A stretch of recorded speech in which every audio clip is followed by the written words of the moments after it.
রুটি, পরোটা বা নান দিয়ে একবার এই ভেন্ডি দো পেঁয়াজা মশলা বাড়িতে বানিয়ে টেস্ট করে দেখতে পারেন। খেতে কিন্তু দারুণ লাগে। আর এটা কিন্তু খুব ঝটপট তৈরি হয়ে যায়। আমি যে পদ্ধতিতে বানিয়েছি বেশিক্ষণ টাইমও লাগে না। আর খেতেও কিন্তু দারুণ। তো এটা বানানোর জন্য 500 গ্রাম ভেন্ডি নিয়ে নিয়েছি। ভেন্ডি আগে থেকেই আমি ভালো করে ধুয়ে ছোট টুকরো করে কেটে নিয়েছি। একটা মিডিয়াম সাইজের মাপ হলে 2টো পিস করেছি, আর একটু বড় হলে 3টে। একটা মিক্সিং জারের মধ্যে পেঁয়াজ, 2টো টমেটো, আদা রসুন আর তার সাথেই ফ্রেশ ক্রিম দিয়ে একটা পেস্ট বানিয়ে নেবো। আপনার কাছে ফ্রেশ ক্রিম না থাকলে দুধের মালাইও দিতে পারেন। আর এদিকে কড়াইতে সর্ষের তেল দিয়ে জিরে, তেজপাতা, শুকনো লঙ্কা ফোড়ন দিয়ে ওই পেস্টটা যে বানিয়েছিলাম সেটা দিয়ে দিলাম। একটু তেলের সাথে নাড়াচাড়া করে গ্যাসের ফ্লেম একদম লো করে ঢাকা দিয়ে এটা হতে দেবো। এখন গরমের সময় খুব তাড়াতাড়ি যাতে রান্না হয়ে যায় সেটাই ভালো লাগে।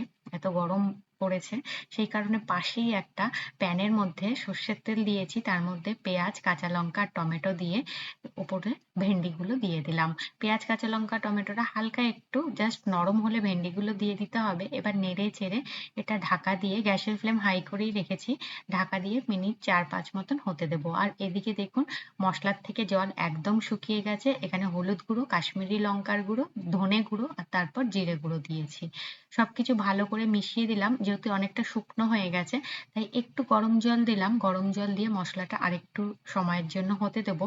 আর এদিকে মিনিট 5 পর ওপর ঢাকনাটা খুলে ওপর থেকে নুন দিয়ে দিলাম। আর ঝালের জন্য কিন্তু আমি 4টে কাঁচা লঙ্কা ব্যবহার করেছি, একটু লাল রঙের। এবার সবকিছু নেড়ে চেড়ে আরো 4-5 মিনিট মতন হতে দেবো। ভেন্ডির রং কিন্তু আমি চেঞ্জ করব না।